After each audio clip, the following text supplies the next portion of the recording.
ابن عمر رضي الله عنهما قال: 5 ليال لا ترد فيهن الدعاء: أول ليلة من رجب، وليلة النصف من شعبان، وليلة الجمعة، وليلة الفطر، وليلة النحر।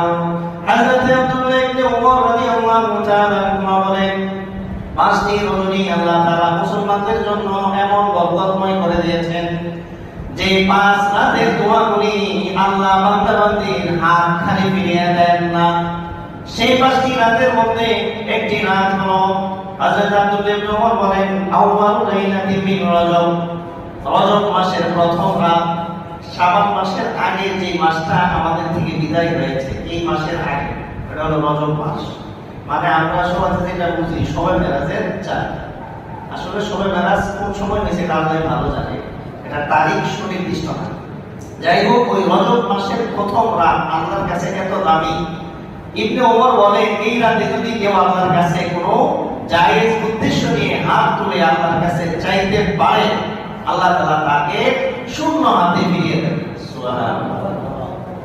দ্বিতীয় রাত ওয়ালাইলাতুন নিসফি মিন শাবান। ইবনে উমর রাদিয়াল্লাহু আনহু বলেন, যে 5 রাতের দোয়া আল্লাহ তাআলা ফিরিয়ে দেন না, কবুল করেন নিঃসন্দেহে।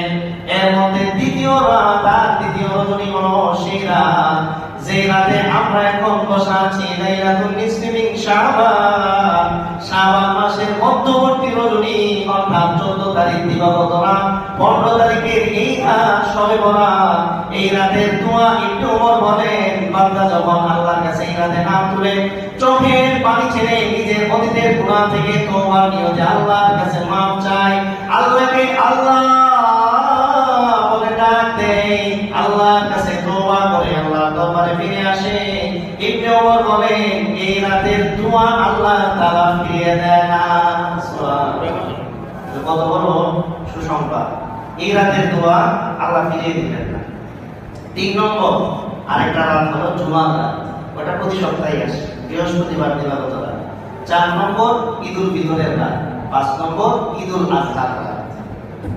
এই 5টা রাতের দোয়া আল্লাহ তাআলা ফিরিয়ে দেন না। ইবনে ওমর বলেন, এই 5 রাতে বান্দা আল্লাহর কাছে যা কিছু চায়, যদি জায়েজ জিনিস হয়, হালাল হয়, জায়েজ মাকসাদ দিয়ে যদি আল্লাহর কাছে সে চাইতে পারে, আল্লাহ তাআলা তাকে ফিরিয়ে দেন। সুবহানাল্লাহ। মুহতারাম হাজিরিন, তাহলে এই রাত হলো আজকে আমাদের চাওয়ার রাত। যা চাইবো মওলা আমাকে তাই দিয়ে দিবেন, এই বিশ্বাস